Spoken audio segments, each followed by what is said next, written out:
Ellipse Academy, making your future brighter. चलो बच्चों, आज हम लोग नया टॉपिक स्टार्ट कर रहे हैं, मैग्नेटिक इफेक्ट ऑफ करंट। ये जो चैप्टर है आपका, जैसा कि आप लोग इलेक्ट्रोस्टैट में देखे थे, बहुत ज़्यादा सिमिलरिटी है इसमें इलेक्ट्रोस्टैट से, है ना। तो सबसे पहले हम लोग चार्ज के बारे में पढ़ रहे थे। तो चार्ज क्या सब होता है, जब चार्ज रेस्ट में रहता है उसके सारे प्रॉपर्टीज़ को हम लोग कहाँ पढ़ते हैं, इलेक्ट्रोस्टैट में। और जब चार्ज मूव करने लगता है तो क्या करता है, करंट प्रोड्यूस करता है। तो उसका जो इफेक्ट है सब कुछ हम लोग कहाँ पढ़ते हैं, करंट इलेक्ट्रिसिटी में। और अभी जो हम लोग पढ़ने वाले हैं कि कोई भी यदि करंट कैरिंग वायर होगा, क्या कोई भी यदि करंट कैरिंग वायर होगा तो क्या करता है, वो अपने चारों तरफ मैग्नेटिक फील्ड प्रोड्यूस करता है। क्या करता है, मैग्नेटिक फील्ड प्रोड्यूस करता है, ठीक है। तो इसी के लिए बहुत सारे साइंटिस्ट लोग आए थे, है ना। इसमें सबसे ज़्यादा कंट्रीब्यूशन जो है इसको जाता है हैंस ओस्टेड। हैंस ओस्टेड एक साइंटिस्ट था जो पर्टिकुलर चीज़ ऑब्जर्व किया, जब भी कोई करंट कैरिंग वायर होता है, जब भी कोई करंट कैरिंग वायर है जिसमें से ये वायर है, इसमें करंट फ्लो कर रहा है आई, ठीक है, और यहाँ पर एक कोई चार्ज रखा हुआ था, ठीक है। तो ऑब्जर्वेशन का जब बात हुआ तो जब करंट कैरिंग वायर है, करंट कैरिंग कोई भी कंडक्टर होगा तो क्या कैसा होता है, यूजुअली न्यूट्रल होता है। क्यों, क्योंकि नेट चार्ज क्या रहता है, जीरो, केवल चार्ज फ्लो करता है। कोई भी यदि हम सेटअप भी उठा ले, जो पिछले करंट इलेक्ट्रिसिटी में हम लोग देखे थे, बैटरी लगा देंगे, कुछ भी होगा, जो चार्ज फ्लो करेगा, नेट चार्ज क्या होता है, उस पर जीरो होता है। बैटरी जो है वो चार्ज का सोर्स नहीं है, क्या चीज़ का सोर्स होता है, एनर्जी का सोर्स होता है। किसका सोर्स होता है, एनर्जी का। तो नेट चार्ज इस पर जीरो होगा। कोई यहाँ चार्ज रखा हुआ था उसके आसपास, है ना। तो क्या हम लोग को पहले से पता था कि जब कोई यहाँ नेट चार्ज नहीं है तो इस पर कोई फोर्स नहीं लगेगा, और ऐसा हुआ भी कि इस पर कोई फोर्स नहीं लगा। लेकिन बीच में बहुत सारा कहानी हुआ, लेकिन एक बार क्या हुआ कि इस चार्ज को थोड़ा सा वेलोसिटी दिया गया। क्या दे दिया गया, कुछ वेलोसिटी प्रोवाइड कर दिया गया। जैसे हमने इसको कुछ वेलोसिटी प्रोवाइड किया तो क्या देखा, क्या ऑब्जर्व किया कि ये जो चार्ज था वो डिफ्लेक्ट कर गया। क्या कर गया, डिफ्लेक्ट कर गया। डिफ्लेक्ट कर गया इसका मतलब क्या, इस पर कोई नया फोर्स जनरेट हो गया जो इसको क्या करवा दिया, इसको मूव करवा दिया। इनिशियली अगर देखा जाए कि जो फोर्स इलेक्ट्रोस्टैटिक नहीं था, जो कि इलेक्ट्रोस्टैटिक फोर्स नहीं था, यदि इलेक्ट्रोस्टैटिक फोर्स होता तो क्या होता, जब रेस्ट में था तब भी लगता। हमने तो पढ़ा है पूरा इलेक्ट्रोस्टैट में कि कोई भी चार्ज रेस्ट में है ना, कहीं भी रखा हुआ है, तो यदि कोई दूसरा चार्ज होगा तो क्या करेगा, वो फील्ड क्रिएट करेगा, और फील्ड क्रिएट करेगा तो क्या करेगा, उस पर्टिकुलर पॉइंट पे फोर्स लगाएगा, है ना। तो यदि ये जो चार्ज यदि रेस्ट में था, जो करंट कैरिंग वायर के पास में रखा हुआ था, तो ये अनडेविएटेड रहा, एज यूजुअल अपने पोजीशन में रहा। लेकिन जब हमने इसको कुछ वेलोसिटी v दे दिया, क्या दे दिया, v दे दिया, तो कुछ वेलोसिटी दिया, कुछ वेलोसिटी किसी भी तरीका से हमने उसको अगर वेलोसिटी प्रोवाइड किया तो उसको क्या होना चाहिए था, सीधे जाना चाहिए था। अगर तुम चल रहा है नॉर्मली किसी भी वेलोसिटी v से, तो तुम्हारा डायरेक्शन चेंज हो सकता है। क्या डायरेक्शन चेंज कब होगा, कोई भी बॉडी जो प्रॉपर्टी ऑफ इनर्शिया होता है सबके साथ लागू होता है कि वो जिस स्टेट में इसको मेंटेन रखता है। v वेलोसिटी से चल रहा था तो चलता, लेकिन स्ट्रेट लाइन में हमने मोशन दिया, ऐसे वेलोसिटी दिया तो चलता सीधा। लेकिन क्या देखा गया, क्या ऑब्जर्व किया गया कि ये चार्ज जो है डिफ्लेक्ट कर गया। डिफ्लेक्ट कर गया मतलब कोई ना कोई फोर्स इस पर जनरेट हुआ है, और वो फोर्स एग्जैक्ट बात है कि मेरा वो इलेक्ट्रोस्टैटिक फोर्स नहीं है, कोई नया टाइप का फोर्स है ना। इस तरीके से बात हुआ। फिर ऑब्जर्वेशन होते रहा यही। फिर ओस्टेड साहब ने ही एक बार देखा क्या कि इसके आसपास में कंपास नीडल को रख दिया। किसको रख दिया, कंपास नीडल, जो क्या करता है, नॉर्थ पोल और साउथ पोल की तरफ पॉइंट करता है, मेरा डायरेक्शन बताता है। तो जब रखा तो उसमें कुछ उन्होंने ऑब्जर्वेशन देखा। ऑब्जर्वेशन में फाइनली ये कंक्लूड हुआ कि जिस तरीके से कंपास नीडल एक मैग्नेटिक फील्ड में रहने पे डिफ्लेक्ट करता है, उस तरीके से मेरा कंपास नीडल भी क्या कर रहा था, डिफ्लेक्ट कर रहा था। आ रहा बात में, मतलब करंट का डायरेक्शन यदि रिवर्स कर दें तो कंपास नीडल में डिफ्लेक्शन रिवर्स हो जाता था। अगर वो नॉर्थ पॉइंट कर रहा था तो साउथ पॉइंट करता था, साउथ पॉइंट कर रहा था तो नॉर्थ पॉइंट करता था। आ रहा बात समझ में, जिस तरीका से एक मैग्नेट नॉर्थ पोल और साउथ पोल बिहेव करता है ना, सेम रहता है तो क्या करता है, रिपेल करता है, अपोजिट रहता है तो अट्रैक्ट करता है। उसी तरीके से जो सारे ऑब्जर्वेशंस हमारे मैग्नेट में काम कर रहे थे सारा का सारा इससे मैच हुआ, तो बाद में इसी को क्या बोला गया कि ये जो फील्ड है जिसके कारण इस पर फोर्स लगा है वो कौन सा फील्ड है?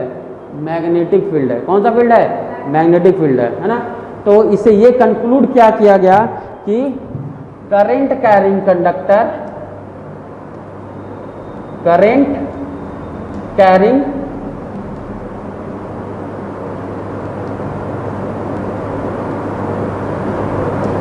सही है स्पेलिंग देखो दीजिए, करंट कैरिंग कंडक्टर प्रोड्यूसेस क्या? Magnetic field, magnetic field around it, around it. आ रहा बच्चा समझ में? Current carrying conductor produces magnetic field, ये बात क्लियर हो गया। कैसा फील्ड प्रोड्यूस करता है? Magnetic field. पूरे जो मैग्नेट का जो पूरा प्रॉपर्टी पढ़ेंगे आगे। अभी फिलहाल हम लोग को क्या हेडिंग लिखे हैं हमने? Magnetic effect of current, electric current बोल सकते हैं, है ना। तो करंट कैरिंग वायर का क्या मैग्नेटिक इफेक्ट होता है, तो हमको फाइनली समझ में आया कि कोई भी करंट कैरिंग कंडक्टर होगा तो क्या करेगा? मैग्नेटिक फील्ड प्रोड्यूस करेगा। तो जिस तरीके से जहां जैसे बात आ गई, बात किसकी? हम देख लो, ध्यान दो, किसकी बात आ गई? मैग्नेटिक फील्ड की, मैग्नेटिक फील्ड की, ठीक है। तो मैग्नेटिक फील्ड जिस तरीके से आपने इलेक्ट्रिक फील्ड पढ़ा था, याद आ रहा है? इलेक्ट्रिक फील्ड क्या होता था? कोई चार्ज होता था जो अपने चारों तरफ एक स्पेस क्रिएट करता है जिसमें किसी थर्ड चार्ज को लाया जाए तो फोर्स ऑफ अट्रैक्शन या रिपल्सन फील करता है, फील्ड है। इलेक्ट्रिक फील्ड मतलब चार्ज का अपना फील्ड, मैग्नेटिक फील्ड मतलब मैग्नेट का अपना फील्ड। और चूंकि करंट कैरिंग कंडक्टर क्या बना चुका है? अपने चारों तरफ मैग्नेटिक फील्ड प्रोड्यूस करता है, तो हमको ये जानना पड़ेगा जिस तरीके से इलेक्ट्रिक फील्ड में पढ़े थे कि क्या होता है इलेक्ट्रिक फील्ड? एक स्पेस होता है ना, जिसमें कोई थर्ड चार्ज को लाते हैं तो फोर्स ऑफ अट्रैक्शन या रिपल्सन फील करता है, मतलब अपने फील्ड में ही, ऐसा नहीं अपने फील्ड के बाहर। हर एक जैसे तुम्हारा बंदा जो भी होता है सबका अपना फील्ड होता है, बड़े छाता चौक मेरा है, मणिपुर मेरा है, ऐसा होता है ना, वो मेरा इलाका है, वही बात है। सबका अपना अपना एक क्षेत्र होता है, जिस तक में उसका इफेक्ट है उसके बाद इफेक्ट नहीं है। तो समझ गए कि है इसका ये कौन सा एनालिसिस हुआ? क्वालिटेटिव, मतलब एक्चुअली है क्या। और दूसरा बात क्या आता है? क्वांटिटेटिव, भाई है तो कितना है तो कितना है। तो जिस तरीके से हम लोग समझ गए थे कि इलेक्ट्रिक फील्ड, उसी तरीके से मैग्नेटिक फील्ड एक इसके चारों ओर का एक स्पेस है जिसमें इसके इफेक्ट को फील किया जा सकता है। इफेक्ट को फील करने का मतलब क्या? भाई इसका फील्ड है तो फोर्स लगाएगा, फील्ड है तो फोर्स लगाएगा, है ना। तो इससे जुड़ा हुआ दो टाइप से चीज़ों को हम लोग को पढ़ना होगा इस चैप्टर में। पहला कि वो फील्ड क्या है, वो फील्ड कितना है। फील्ड तो समझ गए कि भाई एक स्पेस है, वो तो कहानी वाली बात हो गई, लेकिन अब है तो कितना है, ठीक है। दूसरा कहानी क्या कि जो फील्ड है तो उसमें फोर्स कितना लगाएगा, फोर्स कितना लगाएगा। जिस तरह के इलेक्ट्रोस्टैट में बहुत जगह पे पहले फोर्स पढ़ा दिया जाता है, फिर क्या पढ़ा दिया जाता है? फील्ड। तो आप पहले फील्ड समझ लो एक्चुअली है क्या, उसके बाद कितना लगाएगा। तो इस चैप्टर के दो एस्पेक्ट हो जाएंगे। पहला क्या? पहला एस्पेक्ट क्या है? Find magnetic field. क्या जी? Magnetic field. यहीं पर लिख देते हैं, इसको किसे डिनोट करते हैं? बी। इसे डिनोट करते हैं बी वेक्टर। जैसे इलेक्ट्रिक फील्ड में ई वेक्टर लिखते थे, यहाँ क्या लिखते हैं? B vector. पहला फाइंड मैग्नेटिक फील्ड, बी लिखने का मतलब magnetic field due to current carrying, due to current carrying, I नहीं लिखना चाहिए, ठीक है, यहाँ सही कर लेना, कैरिंग कंडक्टर। स्पेलिंग एरर चलेगा बच्चा, हम लोग इंग्लिश नहीं पढ़ रहे। Find magnetic field due to current carrying conductor. पहला स्टेप, भाई फील्ड कितना होगा, करंट कैरिंग कंडक्टर के ऊपर फील्ड कहाँ होगा, कहीं भी। कैसा कैसा हम लोग इसका टाइप देखेंगे, बहुत सारा टाइप मिलेगा। एक वायर होगा, कैसा? स्ट्रेट वायर के कारण, इसके भी अंदर का मन है तो पॉइंट लिख सकता है। किसके कारण देखते हैं हम लोग? स्ट्रेट वायर के कारण। लिख लो STRAIGST। क्या क्या पढ़ेंगे ये दिमाग में होना चाहिए सबसे पहले। स्ट्रेट वायर, स्ट्रेट वायर, दूसरा सर्कुलर लूप, कोई वायर का क्या बना देंगे, सर्कल बना देंगे, सर्कुलर लूप। सर्कुलर लूप में दो टाइप खुद आ जाएगा, उसके सेंटर पे नहीं तो उसके एक्सिस पर। सर्कुलर लूप कोई होगा, देख लो सर्कुलर लूप कोई होगा, ये सर्कुलर लूप होगा उसके सेंटर पे या उसके एक्सिस पे। और उसके जब एक्सिस की बात करेंगे है ना, तो वो सबसे इंपॉर्टेंट होगा। बहुत बार बोर्ड में भी आपको डेरिवेशन पूछा है और उसका फॉर्मूला याद करेंगे तो क्वेश्चंस भी आते हैं, ठीक है।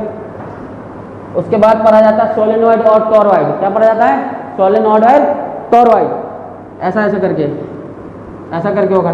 बहुत सारा वायर का टर्न रहेगा, है ना, तो ये होगा तुम्हारा पार्ट सी। और इसी को जब हम लोग क्या बना देते हैं, इसी को बना करके गोला बना देंगे। देख लो क्या बना सकते हैं, वायर कैसे करके जिलेबी बना देंगे, नहीं तो क्या हो जाएगा, लेकिन बीच में खाली वाला जिलेबी रहेगा, केवल कॉर्नर पे ऐसा ऐसा करके रहेगा। इसको क्या बोलते हैं, टोरॉइड। क्या बोलते हैं, टोरॉइड। इसको क्या बोलते हैं, सोलेनॉइड। सब पढ़ेंगे हम लोग। तो सबसे पहला बात क्या, फील्ड निकालना। और दूसरा इसका क्या एस्पेक्ट है, पहला एस्पेक्ट क्या है, फील्ड निकालना। दूसरा एस्पेक्ट क्या है, जो फील्ड बनेगा, जो फील्ड ये बनाएगा उसके कारण ये क्या फोर्स लगाएगा। ये जो फील्ड बनाएगा उसके कारण ये किसी भी चार्ज पे क्या, किसी भी पॉइंट पे क्या फोर्स लगाएगा, है ना, पहला पॉइंट। दूसरा पॉइंट क्या है, find B due to current carrying conductor. दूसरा बोलो, दूसरा पहला, दूसरा क्या है, find force due to field. सीधा find force due to field. कौन सा फील्ड, मैग्नेटिक फील्ड। फोर्स निकालना आ रहा समझ में आप लोगों को। चलिए इसको हटाया जाए, ध्यान दीजिए, यहां हम लोग समझ गए। अब क्या बात आया, बोलिए, कि फील्ड निकालना और फोर्स निकालना, है ना, किसके कारण, due to field. Find force due to field. कौन सा फील्ड, मैग्नेटिक फील्ड, है ना। ऐसा होगा तो मन लिख लीजिएगा, कौन सा फील्ड, मैग्नेटिक फील्ड। आ रहा वजन में। अब जो ये है, दो एस्पेक्ट है पूरे चैप्टर का, एक साइड में हम लोग ये पढ़ेंगे, एक पोर्शन में ये पढ़ेंगे। तो पहले हम लोग क्या पढ़ने वाले हैं, find magnetic field due to current carrying conductor. आ रहा वजन में। इसका पढ़ने के लिए दो तरीका बताया गया, दो साइंटिस्ट इस पर काम कर रहे हैं जिसको हम लोग पढ़ते हैं। पहला है बायट-सवार्ट लॉ। क्या है, बायट-सवार्ट लॉ, बायट-सवार्ट लॉ। और दूसरा क्या है बच्चा, एम्पियर्स सर्किटल लॉ। क्या है, एम्पियर्स सर्किटल लॉ।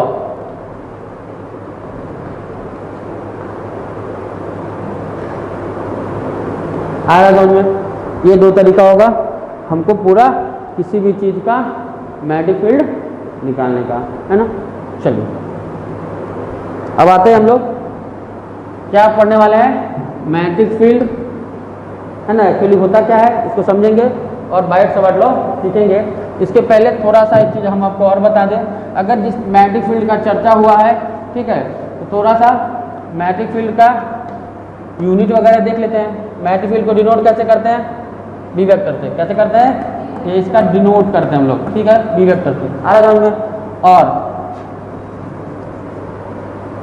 इसका यूनिट क्या होता है, मैग्नेटिक फील्ड का यूनिट क्या होता है, टेस्ला। क्या होता है बच्चा, टेस्ला। टेस्ला इसका यूनिट होता है। या इसी का दूसरा यूनिट क्या बोलते हैं इसको, बोलिए, वीबर, वीबर पर मीटर स्क्वायर। टेस्ला बोलो या वीबर पर मीटर स्क्वायर बोलो, टेस्ला बोलो या फिर वीबर पर मीटर स्क्वायर बोलो, है ना। और ये जो वीबर है किसका यूनिट होता है, पढ़ेंगे हम लोग मैग्नेटिक फ्लक्स का। किसका यूनिट होता है, मैग्नेटिक फ्लक्स का। जिस तरीके से पढ़े थे ना इलेक्ट्रिक फ्लक्स, वहाँ ई डॉट डी एस होता था, यहाँ बी डॉट डी ए होगा, है ना। सब पढ़ेंगे हम लोग मैग्नेटिक फ्लक्स। एक चीज और बता दें तुम लोग को, सबसे पहले थोड़ा ध्यान दे लो कि जो बच्चा पहले से इलेक्ट्रोस्टैट पढ़ रखा है उसके लिए ये हो जाएगा आसान, और जो नहीं पढ़ा है उसके लिए भी कोई टेंशन की बात नहीं है, इसको अच्छे से सीख लो, वो सीख जाएगा। आ रहा समझ में। तो कम से कम जो पढ़े हैं तो मन लगाइए, अच्छा चीज़ देखिए, जो नहीं पढ़े हैं वो सीरियस होकर पढ़िए, उसके लिए और ज़रूरत है। जो सोच रहा है कि सर हम नहीं पढ़े हैं, आप तो बोले क्या कि जो पढ़ा उसके लिए आसान, अरे नहीं पढ़ा तो अभी पढ़ लो ना, इलेक्ट्रोस्टैट हो जाएगा फिर, है ना। 5-10 क्लास बस सारा का सारा कुछ जो कुछ तुम पढ़ा है सब कुछ यहाँ मिलने वाला है ना। मैक्सिमम चीज़ आपका तुमको यहाँ रिपीट होगा। जिस तरीके से फ्लक्स होता था इलेक्ट्रिक, यहाँ पे मैग्नेटिक फ्लक्स होगा। हर बात क्या होता है, यूनिट समझ गए, tesla weber per metre square, ये मैग्नेटिक फ्लक्स ऐसा यूनिट है। अब एक सीजीएस यूनिट होता है, सीजीएस यूनिट में क्या बोलते हैं इसको, गॉस, क्या बोलते हैं, gauss. 1 tesla, 1 tesla equal to होता है 10⁴ गॉस, तो जो 4 गॉस। टेस्ला, गॉस, सारे के सारे साइंटिस्ट का नाम है, निकोलस टेस्ला, है ना, गॉस, इसकी टेंशन नहीं लेना, बस लिखते चले जाओ। याद आ रहा है, समझ में हो गया सब लोग की बात, तो बस रिलेट थोड़ा कर लेंगे हम लोग, है ना। जो लोग नहीं पढ़े इलेक्ट्रोस्टैट वो और ध्यान से पढ़िए, बस सब तरीका वही होगा। अगर सही से देखा जाए ना तो जो इलेक्ट्रोस्टैट में जितना तरीका 40% काम करने वाला है, 40 to 50% वही तरीका, सब प्रोसीजर वही होगा, है ना।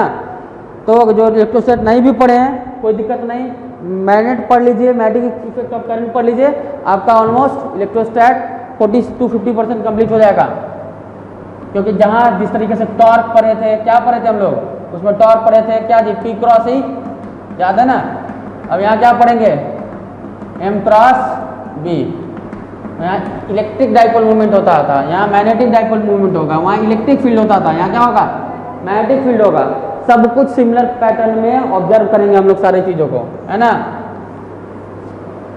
और एक चीज़ और इससे जुड़ा हुआ बात कि अभी जो हम लोग पढ़ने जा रहे हैं बायट सवाट लॉ, आपको यहाँ दिखेगा, क्या दिखेगा कि ये क्रॉस प्रोडक्ट पे बेस्ड होता है। किस पे बेस्ड होता है, क्रॉस प्रोडक्ट पे। तो मैग्नेट का सारा फॉर्मूला आपको किस पे चलेगा, क्रॉस प्रोडक्ट पे बेस्ड चलेगा, है ना। अभी दिखाते हैं, हेडिंग डालिए, बायट सवाट लॉ, बायट सवाट लॉ, बायट सवाट लॉ, बायट सवाट लॉ क्या बोलता है, ध्यान दीजिए, लॉ है, कोई भी करंट कैरिंग वायर होगा जिसमें करंट बह रहा हो, फ्लो कर रहा हो आई, और इसका एक कोई भी एलिमेंट हो, करंट फ्लो का ये डायरेक्शन है ना, और इसमें एक छोटा सा कोई एलिमेंट ले लें, करंट एलिमेंट छोटा सा, इसका इस वायर का एक छोटा सा एलिमेंट ले रहे हैं, तो वो लेना तो बहुत छोटा है, तो क्या बोलेंगे इसका, सपोज दैट लेंथ कितना हो जाए बच्चा, DL। तो तुमको तो लेके दिखाएंगे, ऐसा थोड़ा ना कि DL का मतलब समझता है कितना छोटा होता है, तो तुमको तो कुछ लेना पड़ेगा, ये लेंथ क्या है, DL, है ना। तो इस छोटे से लेंथ के कारण, इस छोटे से DL एलिमेंट के कारण किसी पॉइंट P पे जो कि R डिस्टेंस पे हो, ये इसका पोजीशन वेक्टर है, और इसके साथ अगर ये बना रहा है एंगल थीटा, कितना एंगल बना रहा है, थीटा, तो इस DL के कारण इस P पॉइंट पे क्या मैग्नेटिक फील्ड होगा। DL छोटा सा एलिमेंट है, DL क्या है, छोटा सा एलिमेंट है, तो एक्चुअली ये जो DL है इसको करंट एलिमेंट बोलते हैं, क्या बोलते हैं, करंट एलिमेंट बोलते हैं, और इसके ऊपर एरो देते हैं, ये DL वेक्टर है, इसको क्या कहते हैं, करंट एलिमेंट, करंट एलिमेंट। और दूसरा बात क्या, ये जो करंट एलिमेंट है तो इसको वेक्टर लिखे हैं तो इसका कुछ डायरेक्शन होगा, तो इसका जो डायरेक्शन होता है along the direction of flow of current होता है। डायरेक्शन कैसे लिखिएगा, इसके लिए आप बोलिए, इसका डायरेक्शन कैसे लेंगे हम लोग, एकदम छोटा छोटा बात है, छोटा छोटा बात है, लेकिन इसको एकदम परमानेंट दिमाग में बैठा के रखिएगा, तभी जाकर के कुछ होगा। DL क्या है, करंट एलिमेंट है, इसका डायरेक्शन कैसे मिलेगा, कैसे मिलेगा बोलिए, इसका डायरेक्शन क्या होता है, अलोंग, क्या होता है, along the direction of flow of current, flow of current, क्या होता है इसका direction, along the direction of flow of current. समझ में आ गया। तो ये हो गया DL वेक्टर, है ना, ये हो गया DL वेक्टर, माना तो एरो लगा लो, ये क्यों करंट एलिमेंट बोलते हैं, ये छोटा सा DL है, उसके कारण इस छोटे से DL एलिमेंट के कारण क्या निकालना है, मैग्नेटिक फील्ड, किस पॉइंट पे, P पॉइंट पे, जहां पॉइंट करते हैं उसकी तरफ एरो मार्क करके रखे हैं, है ना। DL और R के बीच का एंगल कितना है, थीटा, DL और R के बीच का एंगल कितना है, थीटा। तब आओ ये जो बायट सवाट लॉ था, बोला कि इस छोटे से एलिमेंट के कारण जो छोटा सा मैग्नेटिक फील्ड होगा, एलिमेंट छोटा है तो छोटा सा मैग्नेटिक फील्ड मिलेगा, क्या मिलेगा, DB, क्या मिलेगा, DB। ये DB क्या होता है, ये DB होता है म्यू नॉट आई बाई में बोलो 4 pi, mu not I by 4 pi dl cross r divided by mod of r vector का q, mod of r vector का q। एकदम डिक्टो याद रहना चाहिए, ये जब पूछा जाता है तुमको याद होना चाहिए। क्या होता है दीदी, लॉ है, क्या है ये लॉ, क्या होता है mu not I by 4 pi, mu not I by 4 pi dl cross r divided by vector mod का q। आ रहा समझ में? अगर इसको अगर स्केलर फॉर्म में लिखने की कोशिश करें तो क्या लिख सकते हैं, देखिए म्यू नॉट आई बाई में बोलिए 4 dl cross r, A cross B क्या होता है, ए क्रॉस बी क्या होता है A B sine theta N cap, A cross B क्या होता है A B sine theta N cap. तो क्या हो जाएगा बोलो इसके लिए dl A B dl r sine theta और क्या एन कैप लिखते हैं डायरेक्शन बताने के लिए, क्योंकि क्रॉस प्रोडक्ट में क्या होता है डायरेक्शन होता है ना, दो वेक्टर का क्रॉस क्या देता है मैग्नीट्यूड और डायरेक्शन दोनों से सिचुएटेड रहेगा। और ये एन कैप क्या बताता है डायरेक्शन कि जिस प्लेन में ये दोनों है उसके परपेंडिकुलर डायरेक्शन में होगा, उसके परपेंडिकुलर डायरेक्शन में। अगर ये दोनों हमारे बोर्ड के प्लेन में है, डीएल और आर हमारे बोर्ड के प्लेन में है, तो उसका डायरेक्शन क्या होगा मैग्नेटिक फील्ड का क्रॉस से मिल रहा है, तो या तो इनवर्ड होगा नहीं तो आउटवर्ड होगा, यही ऑप्शन है, दूसरा कोई ऑप्शन नहीं है। तो यहाँ देखो डिवाइडेड बाई आर का क्यू, देखो आर से जाएगा कट जाएगा तो कितना लिखोगे आर स्क्वायर, तो तुमको ऐसे करके लिख सकता है mu not I 4 pi dl sine theta by में आर स्क्वायर। आ रहा समझ में? याद रखना ये पूरा मैग्नेटिक फील्ड नहीं होता, छोटा सा पार्ट के कारण मैग्नेटिक फील्ड है। समझ में आ रहा बात? बोलिए। इसको डायरेक्शन 1 है, अगर इसको साइड कर लोगे अलग कलर्स का डायरेक्शन साइड कर लोगे तो ये क्या देगा इसका मैग्नीट्यूड देगा, ये वाला वैल्यू क्या देगा इसका देखो मैग्नीट्यूड देगा। लेकिन वेक्टर को कंप्लीट बताने के लिए मैग्नीट्यूड डायरेक्शन दोनों की जरूरत पड़ती है। तो क्रॉस प्रोडक्ट आपको आना चाहिए। आ रहा समझ में? ये लिख लिया आप लोग।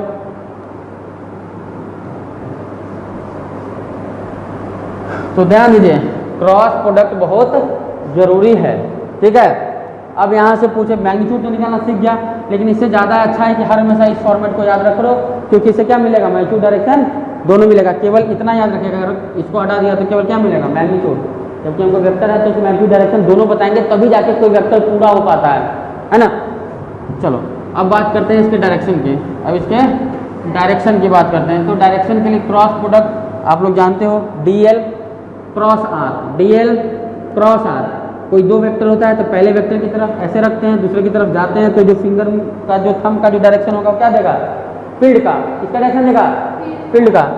ए क्रॉस बी का जो माना है था क्या जी dl क्रॉस r था, तो फिंगर क्या करते हैं जैसे ए क्रॉस बी बचपन में पढ़ा होगा, ये ए है ये क्या है बी, दोनों के बीच का एंगल कितना है थीटा।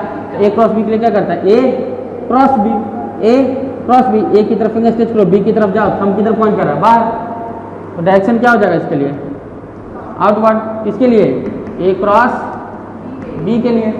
वही अगर बोल दे क्या जी बी क्रॉस ए, क्या बोल दे बी क्रॉस ए, तो क्या करोगे बी की तरफ स्केच करो, कहाँ जाओ ए की तरफ, थंब की तरफ पॉइंट कर रहा अंदर, इसके लिए क्या हो जाएगा इसका डायरेक्शन, इसके लिए डायरेक्शन क्रॉस, इनवर्ड के लिए क्रॉस, आउटवर्ड के लिए डॉट। आ रहा है समझ में? बहुत सारा रूल पढ़ा होगा, स्क्रू रूल, ए से बी जाना है, तो क्रॉस प्रोडक्ट में पढ़े थे, थोड़ा सा बता दे रहे हैं। Cross product A cross B, screw रखते थे यहाँ पे, ए से बी की तरफ घुमाओगे ऐसे घूमेगा, तो ऐसे किसी चीज को करते हैं तो बाहर आता है, कैसे होता है बाहर आता है, तो ए क्रॉस बी के लिए बाहर आ रहा है, बाहर मतलब आउटवर्ड है ना डॉट, और ये क्या है इनवर्ड, तो क्या हो जाएगा क्रॉस। आ रहा है समझ में? अगर बी से ए जाना है, तो यहाँ स्क्रू रखेंगे, बी से ए की तरफ अंदर की तरफ ऐसे क्लॉकवाइज करके देखना कैसे जाएगा अंदर क्रॉस, जैसे तुमको समझ में आता है समझो, है ना।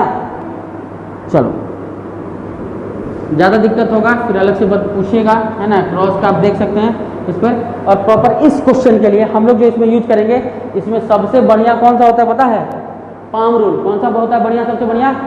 Right hand palm rule. कौन सा? Right hand palm rule. उसको दिमाग में बैठा लो, पूरे मैग्नेट वाले चैप्टर में हम लोग काम करेंगे। पाम रूल का मतलब क्या होगा? आपको क्या करना क्या होगा?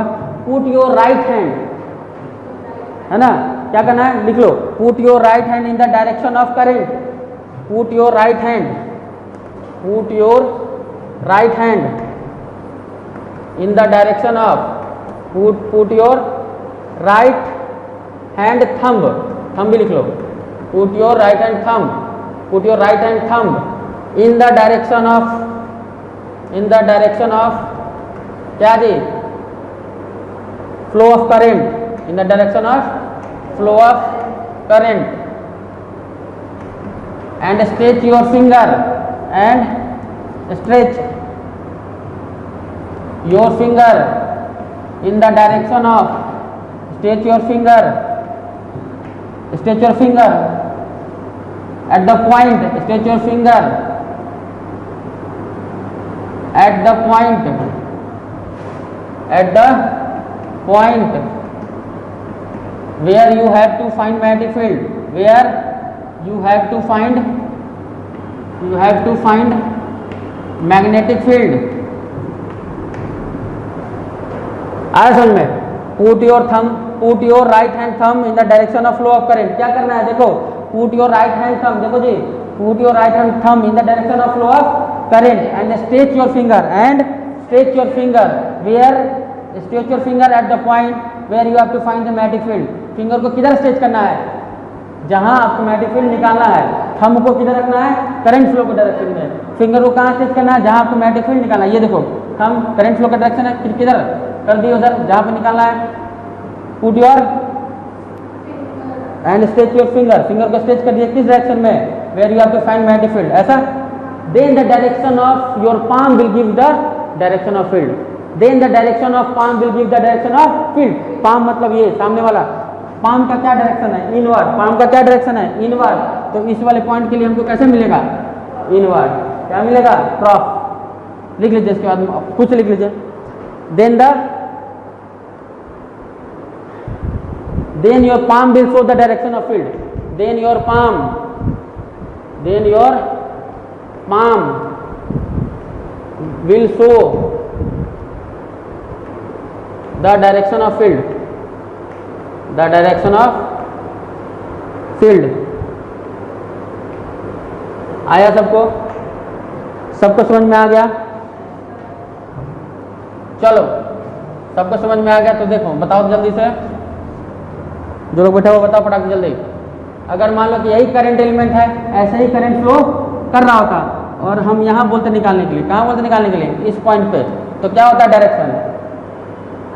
क्या होता है डायरेक्शन? इस पॉइंट पी पे बोलते हैं, ये आर डैश मान लो, कितना मान लो? आर डैश, ये पोजीशन वेक्टर है। या इसके लिए क्या होता? क्या करना है जी? हमको करंट के डायरेक्शन में स्ट्रेच करना है, और फिंगर को स्ट्रेच करना है जहाँ निकालना हो। इधर करके थोड़ी ना इसको निकाल पाएंगे, इसमें कैसे निकाल पाएंगे? ऐसे करंट करेंगे, ऐसे करेंगे तब निकलेगा। पाम किधर दिखा रहा है जी? पाम का डायरेक्शन क्या है? आउटवर्ड। तो कैसा इसका होगा? बोलो, डॉट। आया सबको समझ में? लिख लो, इसको भी ड्रॉ कर लो साइड में, जगह मिल रहा है तो कर लो वहीं पे। करंट का डायरेक्शन अगर उल्टा कर देंगे तो दोनों जगह उल्टा हो जाएगा। नहीं लग रहा तुम लोग को? अगर करंट का डायरेक्शन क्या कर दे बच्चा? उल्टा कर दें तो दोनों जगह क्या हो जाएगा? करंट का डायरेक्शन ये ऐसा हो गया, देखो यहाँ ऐसा, तो इसके लिए पाम कैसा हो जाएगा? इस पॉइंट के लिए देखो जी, करंट का डायरेक्शन ये निकालना है ऐसे, देखो ये करंट एलिमेंट का डायरेक्शन, अगर इसको उल्टा कर दें, क्या कर दें? उल्टा, ऐसे उल्टा कर दें, फिंगर किधर की तरफ स्ट्रेच हो रहा है? उधर, उधर ऐसे, तो पाम किधर जा रहा है? अंदर। डायरेक्शन जैसे उल्टेंगे तो क्या हो जाएगा? क्रॉस। और इसके लिए बोलो, इसके लिए देखो ना, करंट जा रहा है नीचे, करंट जा रहा है नीचे, करना पड़ेगा ऐसे, थोड़ा समझना पड़ेगा, क्योंकि इसको जब करंट जा रहा है नीचे तो इधर थोड़ा निकालना है जो फिंगर स्ट्रेच करना है, हमको फिंगर किधर स्ट्रेच करना होता था? फिंगर स्ट्रेच क्या है? जहाँ पे निकालना है। तो अगर करंट जा रहा है नीचे तो हम कैसे करें? करंट जा रहा है नीचे और जाना है उधर, तो ये वाला पाम किधर देगा? आउटवर्ड। थोड़ा सा दिमाग लगा लेना, घूम घाम लेना, ऐसे नहीं कि उल्टा करके हाथ तोड़ लेना। इसके लिए क्या हो जाएगा, इस वाले केस के लिए तब उल्टा कर दिया है, करंट को कैसे कर दिया है, ऐसे। करंट फ्लो का डायरेक्शन ये है, ये ऐसे करके करंट फ्लो कर रहा है, तब क्या हो गया, इसके लिए यही डॉट हो जाएगा, उलट जाएगा और कुछ नहीं होगा। ठीक है, चलिए मिटा दें। आशा करते हैं आप लोग को ये बायर सवाट लो अच्छा से समझ में आया होगा। क्या लिखे थे इसमें, mu naught I by 4 pi DL cross R by mode of R का Q। तो म्यू नॉट क्या हो जाएगा, बोलो जल्दी। म्यू नॉट को क्या बोलते हैं यहाँ पे, म्यू नॉट एक नया टर्म है जिसको बोलते हैं परमिएबिलिटी। क्या बोलते हैं, परमिएबिलिटी ऑफ क्या, जल्दी बोलो, फ्री स्पेस, फ्री स्पेस। जिस तरीका से एप्सिलॉन नॉट था ना जी, क्या था, एप्सिलॉन नॉट क्या था, परमिटिविटी ऑफ फ्री स्पेस था। क्या था, परमिटिविटी ऑफ फ्री स्पेस, है ना। तो ये क्या होता है, परमिएबिलिटी ऑफ फ्री स्पेस। करेंगे अच्छे से चर्चा, सब पे होगी। ये है, तो इसका वैल्यू कितना होता है, इसका वैल्यू होता है mu 4 pi into 10 to the power -7। कितना होता है, 4 pi into 10 to the power -7। Unit आप लोग निकाल लेंगे क्या इसका, यूनिट निकाल लीजिएगा। देखिए तो क्या था, डीवी क्या था, देखो तो एक बार जल्दी से यूनिट निकालने के लिए बोल रहे हैं। म्यू नॉट आई बाई 4 पाई, बोलो, DL cross R divided by R का Q। देखो हमको क्या चाहिए, हमको म्यू नॉट का यूनिट चाहिए, बोलो अब खुद से तुम लोग, कुछ यूनिट चाहिए। तो जिसका चाहिए होता है उसको रख लेते हैं और रिमेनिंग को अपोजिट साइड भेजते हैं, यही उपाय है ना। तो यहाँ देखो ये भी लेंथ है, ये भी लेंथ है, DL लेंथ है ना छोटा सा, लेंथ का मल्टीप्लिकेशन, यहाँ लेंथ का स्क्वायर, ये लेंथ का स्क्वायर है या लेंथ का Q है। तो क्या हो जाएगा, एक बच जाएगा केवल लेंथ। तो क्या लिखेगा, DB के साथ ही लेंथ उधर गया, बोलो DB के साथ क्या जाएगा, एक लेंथ जाएगा। तो DB का यूनिट क्या था, टेस्ला। क्या यूनिट था, अभी तो पढ़े ना मैथ का, टेस्ला क्या हो गया, एक लेंथ गया मीटर। और देखो इधर क्या छूट गया हुआ है, करंट छूटा हुआ है। क्या छूटा हुआ है, ये देख लो, करंट छूटा हुआ है। करंट आएगा नीचे, तो करंट के लिए यूनिट क्या लिखेगा, एम्पियर। तो टेस्ला मीटर पर एम्पियर। क्या लिखोगे, अरे सही है ना, देख लो, टेस्ला, इसके लिए टेस्ला 4 पाई कॉन्स्टेंट है, म्यू नॉट निकाल रहे थे, इधर गया ये लेंथ का स्क्वायर, यहाँ लेंथ का Q, लेंथ बचा, टेस्ला लेंथ से मल्टीप्लाई हुआ मीटर, करंट आ गया नीचे, करंट आ गया नीचे, तो करंट के लिए क्या लिखेंगे, एम्पियर। तो ऊपर जाके क्या हो जाएगा, -1। समझ में आ गया। चलिए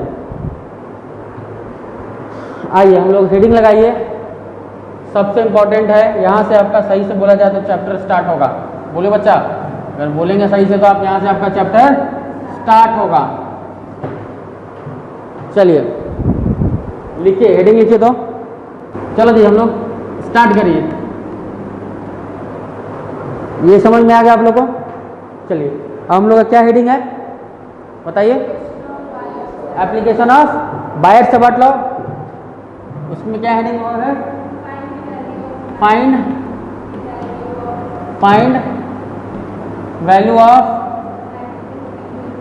value of magnetic field due to current carrying straight wire.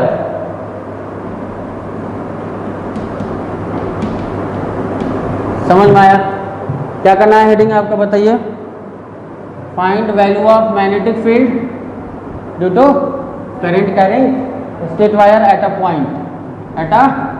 Point, किसी पॉइंट पे निकालना है। हेडिंग लगा लिया आप लोग। इम्पॉर्टेंट है, डेरिवेशन भी इम्पॉर्टेंट है, डेरिवेशन भी, इसका भी डेरिवेशन याद रखेंगे। इसके बाद हम लोग लेंगे किसके लिए, सर्कुलर रिंग के लिए, उसके एक्सिस पर, वो तो सबसे ज़्यादा इम्पोर्टेंट हो जाएगा, बहुत बार बोर्ड में पूछा है। चलिए आइए हम लोग स्टार्ट करते हैं, थोड़ा ध्यान लगा के पेशेंस रख के देखिए।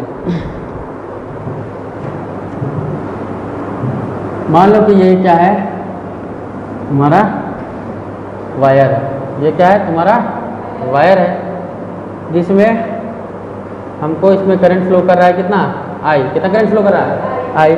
इसका छोटा सा एक एलिमेंट लेना है, इसमें क्या करना, देखो इसमें करंट फ्लो कर रहा है आई, इसका छोटा सा एलिमेंट लेना है। कैसे, अरे बायर सेवर्ट के लॉ के थ्रू हम लोग सब पढ़ने वाले हैं। छोटा सा एलिमेंट लेना है, क्या चाहिए, डीएल। तो फॉर्मूला तो हम लोग को सब पता है, आ रहा समझ में। तो मान लो कि हम छोटा सा वाई ले लेते हैं, किसी एक पॉइंट के पास से निकालना रहेगा, है ना। तो अगर सपोज दैट यहाँ से हमको निकालना है, अगर इस पॉइंट से निकालना है, आ रहा समझ में, तो क्या करेंगे हम लोग यहाँ से वाई डिस्टेंस पर जा करके एक छोटा सा डी वाई एलिमेंट ले लेते हैं। क्या करते हैं बताओ, जिस किसी पॉइंट से निकालना रहेगा, है ना, कि किसी पॉइंट के निकालना, अगर यहाँ से हम सोचने की कोशिश करते हैं, यहाँ से क्या करेंगे, वाई डिस्टेंस पर जाके एक छोटा सा एलिमेंट लेंगे डी वाई, है ना। और इसके कारण, या फिर यहाँ से देखो ये जो एलिमेंट है, ध्यान दो, रुक जाओ उसको फिर से बताते हैं। सबसे पहले कि हमको क्या करना था, ध्यान दीजिए, सबसे पहले क्या करना था, हमको निकालना है magnetic field current carrying wire की जगह पर किसी पॉइंट पे। तो पहले पॉइंट तो डिसाइड कर ले कहाँ निकालना है। आ जाओ, सबसे पहले क्या कर लो, ये वायर है ना, इसके कारण मान लो कि सपोज दैट किसी पी पॉइंट पे हमको मैग्नेटिक फील्ड निकालना है। तो इसके लिए छोटा सा एलिमेंट क्या ले ले, मैंने अगर मान लो कि ये है करंट एलिमेंट, इसके कारण हम लोग जानना चाहते हैं, ठीक है। ये करंट एलिमेंट क्या है, डीएल, इसके कारण हम लोग किसी पॉइंट में निकालना चाहते हैं। ये हम लोग तो देख रहे थे, सारा फॉर्मूला हम लोग को पता है, ठीक है। हम लोग क्या करते हैं कि एक परपेंडिकुलर डिस्टेंस इससे लिया जाता है, जहाँ से हम लोग एंगल अल्फा और बीटा निकालते हैं। क्या करते हैं, अल्फा और बीटा निकालते हैं, समझ में। ये तो वायर तुमको ऐसा करके हम दिखा दिए। रियल लाइफ में जब स्ट्रेट वायर होगा तो ऐसा होगा, कैसा होगा, ऐसा, ठीक है। और हमको मान लो कि किसी भी पॉइंट पे हमको निकालना है पूरे वायर की वजह से, यहाँ पूरे वायर की वजह से क्या निकालना है, यहाँ, आ रहा समझ में। तो यहाँ पे निकालना है, ये पॉइंट है P, जहाँ पे आपको निकालना है। तो क्या करें हम लोग, इसी से y डिस्टेंस पर जा करके, कितना डिस्टेंस पर, y डिस्टेंस में जाके एक छोटा सा एलिमेंट काट लीजिए dy। क्या काट लीजिए, dy। और इस dy के जगह के, इस dy के कारण करंट फ्लो का डायरेक्शन आपका ये है ना। इस dy के कारण यहाँ मैग्नेटिक फील्ड निकालेंगे। और छोटा छोटा, चूंकि बहुत सारा अनगिनत dy होगा, बोलो जी, इन्फिनाइट नंबर ऑफ छोटा छोटा पार्ट्स होगा, सबके कारण यहाँ निकालने की कोशिश करेंगे। आ रहा बात समझ में। तो इसके लिए हम लोग जिस तरीके से इलेक्ट्रोस्टैट में एक रॉड लेते थे, तो कैसे लेते थे, छोटा सा एलिमेंट लेते थे, याद आ रहा है तुम लोगों को। इसी तरीके से क्या लेते थे, एलिमेंट लेते थे, है ना। और फील्ड का डायरेक्शन, तो इसके लिए इस पॉइंट पे फील्ड का डायरेक्शन बताओ कैसा होगा, इस छोटे से एलिमेंट के कारण अंदर, ये करंट कैरिंग ये है, यहाँ पर निकालना है, देखो स्टेज क्या कहाँ फॉर्म दे रहा है, अंदर। यहाँ वाले पॉइंट के कारण देखो अंदर, यहाँ वाले पॉइंट के कारण देखो, सबके कारण क्या है, अंदर।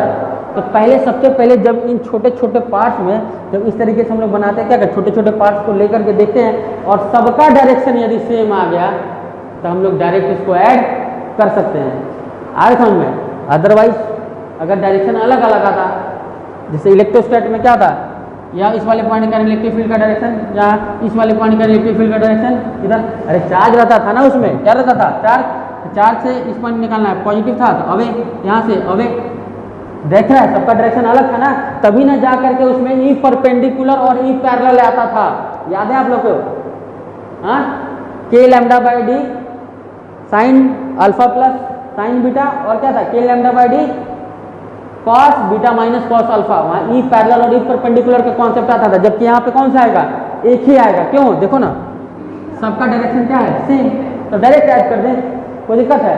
आ जाओ इस वाले पोर्शन को, ये तो नॉर्मल कहानी के लिए बताया, ऐसा होता है, आप लोग को सबको इसका फॉर्मूला पता है, सबको इसका फॉर्मूला पता है। तो एलिमेंट लेकर के, एलिमेंट से उस पॉइंट पर के बीच का एंगल क्या लेते थे बच्चा, बोलो, एलिमेंट पर से उस पॉइंट के बीच का एंगल लेते थे थीटा, और इस पॉइंट पर निकालते थे, और ये इसका क्या होता था, पोजीशन वेक्टर होता था। फॉर्मूला पता है, mu not I by 4 pi DL cross R divide by mod of R का क्यू, ठीक है। और डायरेक्शन तो हम बता चुके हैं, डायरेक्शन के लिए दिमाग मत लगाना, पाम रूल से निकाल लेना, ठीक है। चलो अब देखो हम क्या करें, इस टाइप के क्वेश्चन बनाने के लिए क्या करते हैं, इस पॉइंट को निकालना है, स्ट्रेट वायर है, क्या करेंगे, इसी से वाई डिस्टेंस में जाके कौन सा एलिमेंट काटिए, डी वाई छोटा सा, ठीक है। जब, और जो कि ये, और कितना एंगल पर, थीटा एंगल पर, कितना एंगल पर, थीटा एंगल पर, आ रहा समझ में, कितना एंगल पर जी, थीटा एंगल। और ये जो एंगल बना रहे हैं इसको क्या बोलते थे हम लोग, याद करो, डी थीटा। कितना एंगल होता था, थीटा पे जाके डी थीटा काट लिया हम लोग। आ रहा समझ में, आ रहा है समझ में। तो ये बोलो, ये डिस्टेंस और ये जो यहाँ से यहाँ का इसका परपेंडिकुलर डिस्टेंस है कितना है, डी। कितना परपेंडिकुलर डिस्टेंस है यहाँ से, डी। आ रहा समझ में। चलिए अब इसके कारण निकालना है, तो बोलो इस वाले छोटे कारण मैग्नेटिक फील्ड अंदर, हर एक पार्ट के कारण अंदर। तो क्या कर लें, मान लो इस तरीके से हम लोग इसको लेकर के बना लिए, और थीटा का वैल्यू जो हम माने कहाँ से कहाँ तक वेरी करवा लेंगे, अल्फा से लेकर के बीटा तक। अगर ये टॉप वाला पोर्शन, अगर ये इसको वेरी करवाना, टॉप वाला पोर्शन सपोज दैट यहाँ से कौन सा एंगल बना रहा है, अल्फा, और ये बॉटम वाला पोर्शन कौन सा एंगल बना रहा है, बीटा। अल्फा बीटा में बना के दे रहे हैं, क्योंकि इलेक्ट्रोस्टैट में अल्फा बीटा रहता है तो आसान होता है समझने में, थीटा 1 थीटा 2 में कन्फ्यूजन होता है, अल्फा बीटा में कोई दिक्कत नहीं होगा। तो अब हम केवल इस छोटे से के कारण देखते हैं, फिर हम अपना लिमिट लगाएंगे। समझ में आ रहा है, थीटा कहाँ से, इस वाले पर एक तो सबसे ऊपर वाला एंगल वो हो गया अल्फा, नीचे वाला एंगल बीटा, इसका लिमिट में हम लगाएंगे। पहले इस छोटे के कारण मैग्नेटिक फील्ड हम लोग देखते हैं, जो कि हम लोग बायोट-सावर्ट लॉ से सीखे हैं। क्या सीखे हैं बोलिए आप लोग, बीबी क्या लिखिएगा इसके लिए, म्यू नॉट आई बाई में बोलिए 4 पाई, और बोलिए डी एल, यहाँ पर डी एल क्या है, डी वाई, डी एल कौन सा है अपना, डी वाई, क्रॉस में बोलिए आर। इसके लिए पोजीशन वेक्टर कौन सा हो गया, इसके लिए इस वाले एलिमेंट के लिए पोजीशन वेक्टर यहाँ ऐसा है, आ रहा समझ में ना। इस वाले छोटे से एलिमेंट के लिए पोजीशन वेक्टर क्या है, जहाँ निकालना होता है उसकी तरफ एरो करते हैं। अरे किए थे ना ऐसे, ऐसे किए थे ना, तो जिस छोटे कारण निकालना है वहाँ से ऐसे कनेक्ट करो। ये एंगल थीटा लो, जो किसके बीच का एंगल है, डी एल और आर के बीच का एंगल है। यहाँ पर देखो डी वाई क्या डायरेक्शन ये है, ये उसके आर का डायरेक्शन है, तो ये हमको कौन सा एंगल लेना पड़ेगा, डी वाई और आर के बीच वाला एंगल, ये एंगल लेना पड़ेगा। ये एंगल कितना होगा देखो तो जरा, ये थीटा है, ये 90 है, ये कितना होगा बच्चा, 90 माइनस थीटा, तो ये कितना हो जाएगा,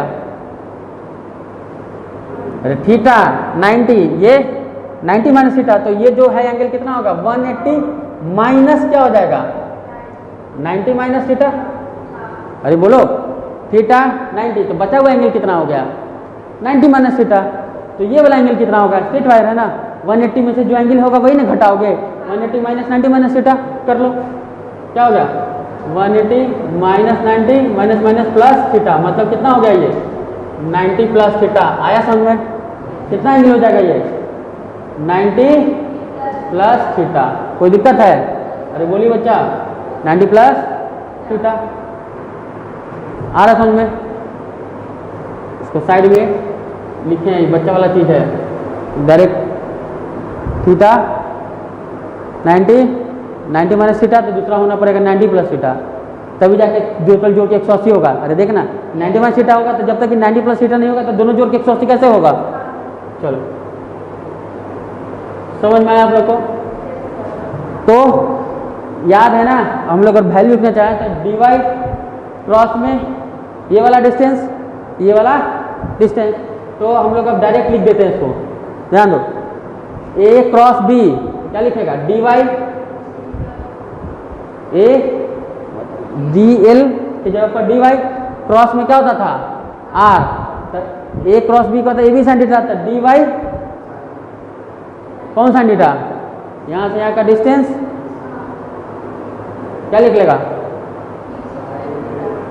ध्यान दो, जो भी डिस्टेंस होगा, सपोज दैट ये आर होता तो क्या लिखता आर साइन थीटा, थीटा दोनों के बीच का एंगल कितना है 90 प्लस थीटा डिवाइडेड बाय, बोलो डिवाइडेड बाय आर का क्यू। अभी फिलहाल हम लोग ये अपने मन से माने, देखो ये बच्चा डी डिस्टेंस तुमको दिया हुआ था क्वेश्चन में, कितना डिस्टेंस पर था डी डिस्टेंस पर, इसको हम लोग खुद से कितना माने हैं इसको आर, कितना माने हैं आर, कोई दिक्कत, यहाँ आर से ये चला जाएगा नहीं चाहे कम और करो, उसको थोड़ा और आसान करते हैं। आर है, आर को बदल लो डी के टर्म में। आर को किसके टर्म में बदल सकते हैं हम लोग? डी के टर्म में। यहाँ से क्या होगा? अरे यहाँ से यदि कॉस थीटा लिखेगा तो क्या लिखेगा? कॉस थीटा डी बाई में, अरे यहाँ से कॉस थीटा इस वाले ट्रायंगल के लिए क्या लिखोगे? डी बाई में आर, डी बाई में क्या लिखोगे? आर। यहाँ से आर क्या हो जाएगा? डी बाई कॉस थीटा, मतलब डी सेक थीटा। क्या हो जाएगा? D sec theta. हम डायरेक्ट भी लिख सकते थे, क्या हो जाएगा ये? D sec theta. क्या हो जाएगा? D sec theta. इसको साइड में लिख लीजिएगा आप लोग, ठीक है? कितना हो जाएगा? D sec theta. थीटा दिया हुआ है ना, कोई भी एंगल आता है बेस पता हो तो उसका हाइपोटेनस डी सेक थीटा होता है। कितना होता है? D sec theta. तो क्या लिख ले? इस आर की जगह पर लिखो बच्चा, क्या लिख सकते हैं हम लोग? बोलो आओ तो। म्यू नॉट आई बाई में बोलो 4 पाई डी वाई को अभी लिखेंगे कुछ, ठीक है? डी वाई आर के जगह पर क्या लिखेंगे बोलो? D sec theta. या फिर एक काम कर लो, ये आर से इसको काट ही लो, हटाओ, तो ये नीचे क्या बचा हुआ है? आर स्क्वायर बचा हुआ है। ऊपर में कितना है? D Y sine 90 plus theta. कितना होता है? Sine 90 plus theta cos theta divided by कितना है? आर का स्क्वायर। आर का स्क्वायर मतलब अभी निकाले थे ना, आर डी सेक थीटा का सेक थीटा। आर कितना था? D sec theta. इसको काटे हैं तब जाके बेटा कितना हुआ है? R square. तो कितना था? डी सेक थीटा का होल स्क्वायर मतलब D square sec square theta. कोई दिक्कत? हाँ? और ध्यान दो डी वाई है, वेरिएबल यहाँ वाई भी दिख रहा है तुमको और थीटा भी दिख रहा है, तो हम लोग क्या करते हैं? वाई को थीटा में बदल लेते हैं, वाई को थीटा में बदल लेते हैं। तो ध्यान दो, इस वाले ट्रायंगल के लिए क्या लिख सकता है? टेन थीटा क्या लिख सकता है? Y by D. इस वाले ट्रायंगल के लिए टेन थीटा क्या होगा? Perpendicular by base, Y by D. तो यहाँ से वाई क्या हो जाएगा? D tan theta. हमको क्या चाहिए था? डी वाई चाहिए था, तो इसको क्या करें? इसको डिफरेंशिएट करो, तो क्या लिखोगे? D y equal to d tan theta का differentiation sec square theta D theta. कोई दिक्कत? डी वाई की जगह क्या लिख सकते हैं? D sec square theta D theta. आ जाओ, म्यू नॉट आई बाई में बोलो 4 पाई डी वाई के जगह पर D sec square theta D theta, D sec square theta D theta. और यहाँ क्या है? Cos theta divided by D square sec square theta. देखो सेक स्क्वायर थीटा से सेक स्क्वायर थीटा, डी से स्क्वायर गया, केवल क्या बचा नीचे? डी। केवल क्या बचा नीचे? डी। ये वाला टर्म आप लोगों को क्लियर है? कैसे निकालने हैं? D Y D sec square theta D theta. आइए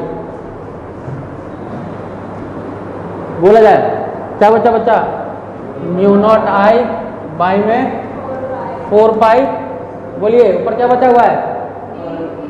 डी थीटा कॉस थीटा, मतलब लिख सकते हैं इसको, बोलो कॉस थीटा डी थीटा। और नीचे केवल क्या बचा है? डी। तो इधर छोटे एलिमेंट के कारण डी भी था। क्या था? डी भी। जब हमको पूरा बी निकालना पड़ेगा तो क्या करेंगे? इसी डीबी को क्या कर लेंगे? ये था डीबी, डीबी इतना आया था, पूरा डीबी चाहिए होगा तो क्या करेंगे? इसको इंटीग्रेट कर लेंगे। क्या कर लेंगे? इंटीग्रेट करेंगे। कोई दिक्कत नहीं? तो इस इंटीग्रेशन को देखो, mu not I 4 pi D सब कॉन्स्टेंट है, तो इसको ये इंटीग्रेशन एक्चुअली कहाँ होना चाहिए?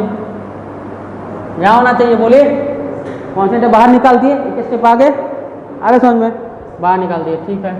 कहाँ से कहाँ? देखो जी क्या लिखा है तुम?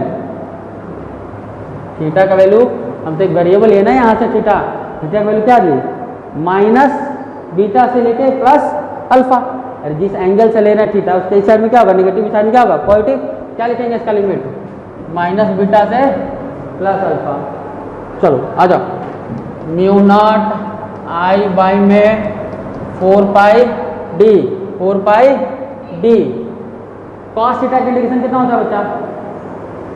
Sine theta. कॉस थीटा का इंटीग्रेशन कितना होता है? साइन का डिफरेंशिएशन होता है कॉस, तो कॉस का इंटीग्रेशन होता है साइन, साइन थीटा। कहाँ से कहाँ बच्चा? माइनस बीटा से अल्फा, माइनस बीटा से अल्फा। तो क्या लिखिएगा इसको? बोलिए म्यू नॉट आई बाई में बोलिए 4 पाई डी साइन थीटा। तो एक बार अपर लिमिट डालिएगा, साइन अल्फा माइनस में साइन माइनस बीटा। देखो क्या डालोगे, एक बार कौन सा लिमिट डालेगा अपर में, साइन अल्फा माइनस में साइन क्या जी minus beta. Sine minus beta minus sine beta होता है, sine minus beta minus sine beta होता है। इसको हटा के यहाँ क्या हो जाएगा प्लस। तो बी का क्या वैल्यू आ गया पूरे वायर के लिए,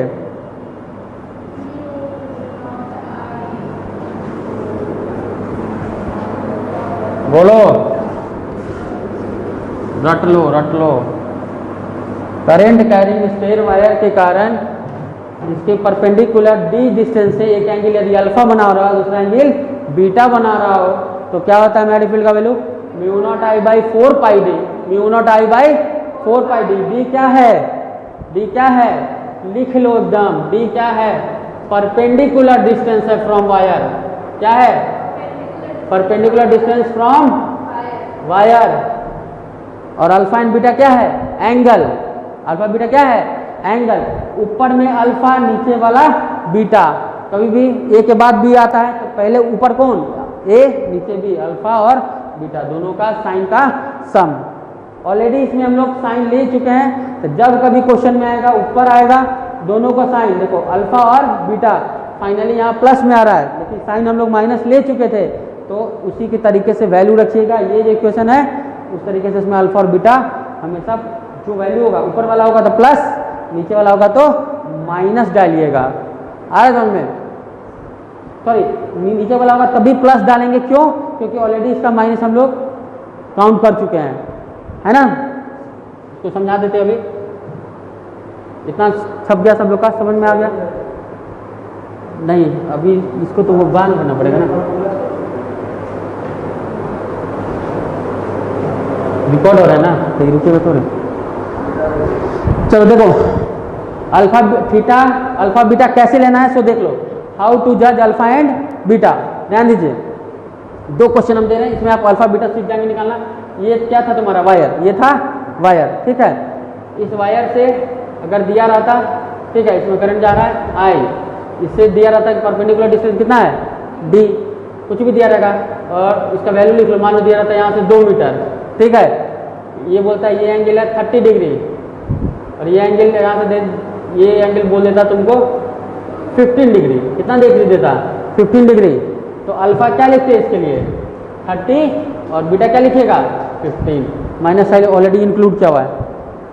अल्फा बीटा कौन सा हो गया, देख लो जी, ध्यान दो। अल्फा बीटा क्या हो गया, 2 अपोजिट डायरेक्शन। अल्फा के लिए ऐसा वाला डायरेक्शन, बीटा के लिए ऐसा वाला डायरेक्शन।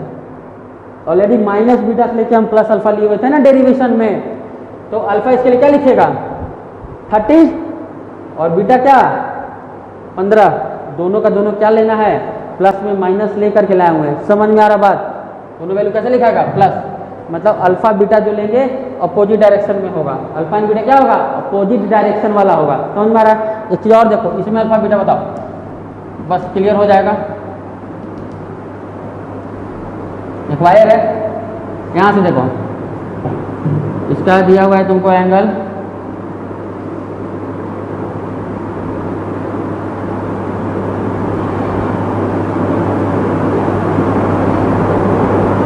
45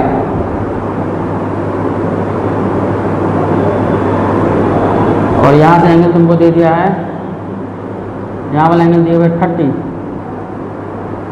ये 45 डिग्री, ये 30 डिग्री। तो अल्फा और बीटा बताइए आप लोग, अल्फा और बीटा बोलो जल्दी से। ये है इसका परपेंडिकुलर डिस्टेंस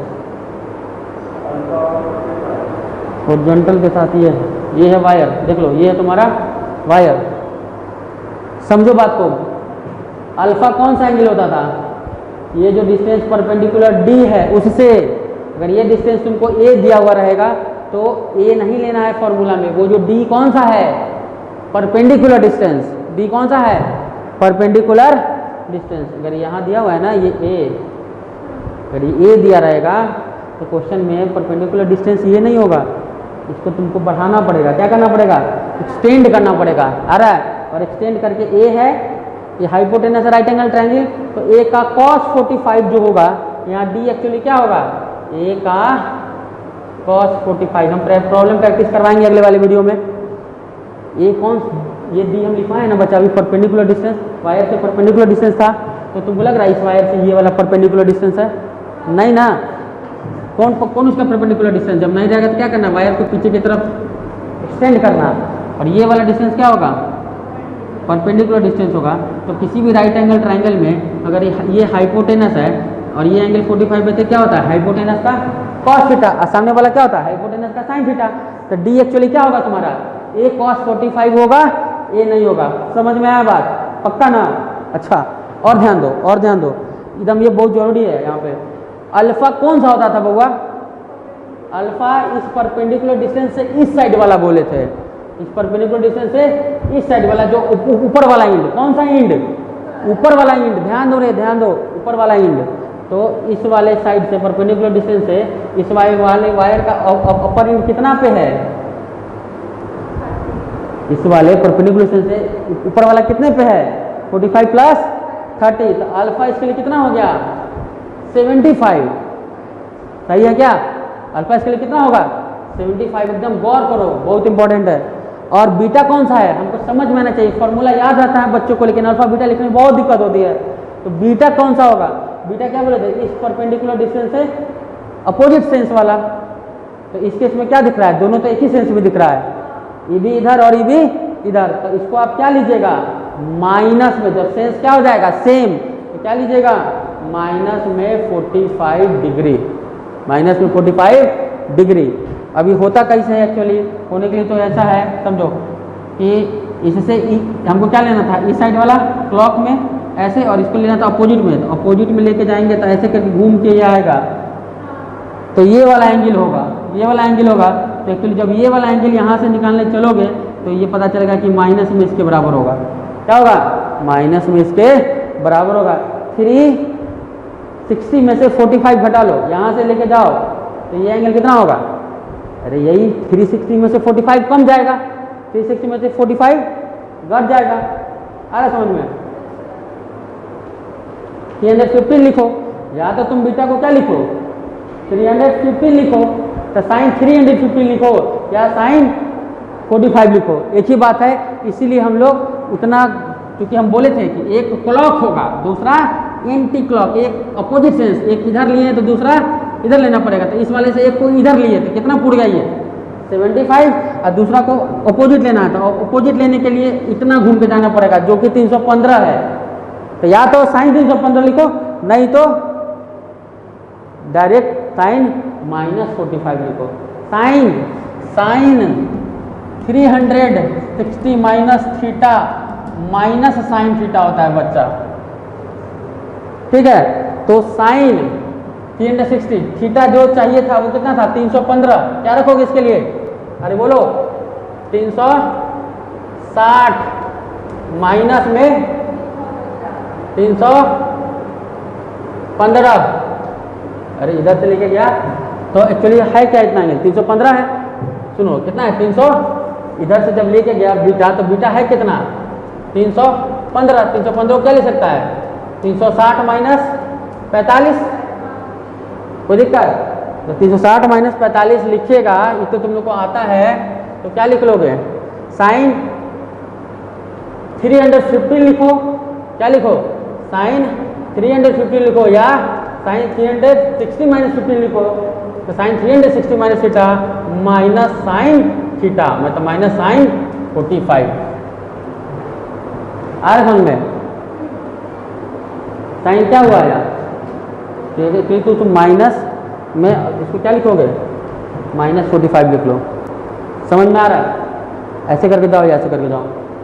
चलो फिर अगले क्लास में इस पे बेस्ड कुछ प्रॉब्लम हम लोग करवाएंगे, है ना। इसको देखिएगा आप लोग, माने तो 1-2 क्वेश्चन ले लीजिए। कोई एक वायर है जिसमें करंट फ्लो कर रहा है I, ठीक है। इससे यहाँ का डिस्टेंस आपको दिया हुआ है, ये एंगल दिया हुआ है तुमको 53 डिग्री, यहाँ का डिस्टेंस दिया हुआ है B, कितना दिया हुआ है B। इस P पॉइंट पर क्या निकालना है तुमको? Magnetic field. क्या निकालना है? इस P पॉइंट पर क्या निकालना है? Magnetic field. Find magnetic field at point P। Current जा रहा है I, और यहाँ से यहाँ का डिस्टेंस क्वेश्चन में दिया हुआ है क्या जी? B। समझ में आ रहा है? दूसरा क्वेश्चन ले लो।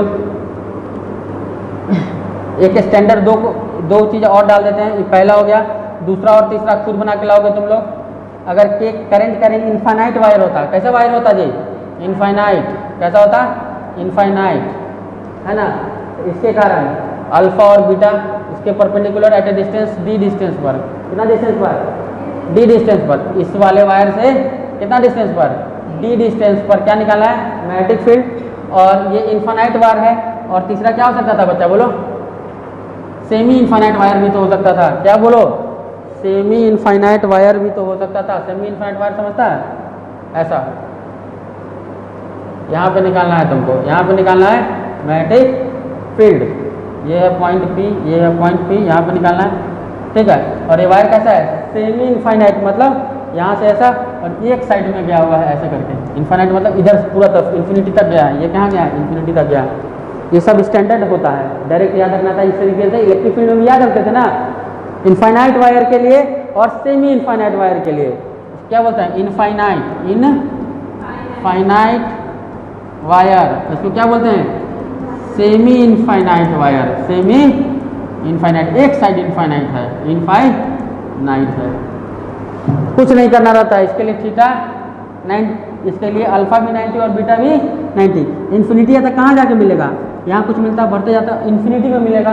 तो इसके लिए भी थीटा, इसके लिए अल्फा बीटा दोनों क्या हो जाएगा? 90 रख देना उस वाले फॉर्मूला में। क्या रख देना? फॉर्मूला में। और इसके लिए बोलो अल्फा कितना हो जाएगा? एक साइड 90, अल्फा कितना? 90, और बीटा तो कुछ है ही नहीं। अरे यहाँ से इधर जाना था, यहीं पे है, कुछ भी एंगल हुआ क्या? अल्फा तो हो गया 90, बीटा जस्ट यही है, बीटा जा ही नहीं रहा। तो बीटा कितना होगा इसके लिए? 0। वैल्यू रख देना, आंसर आ जाएगा। ठीक है, चलिए बच्चों, थैंक यू। मिलते हैं अगले क्लास में।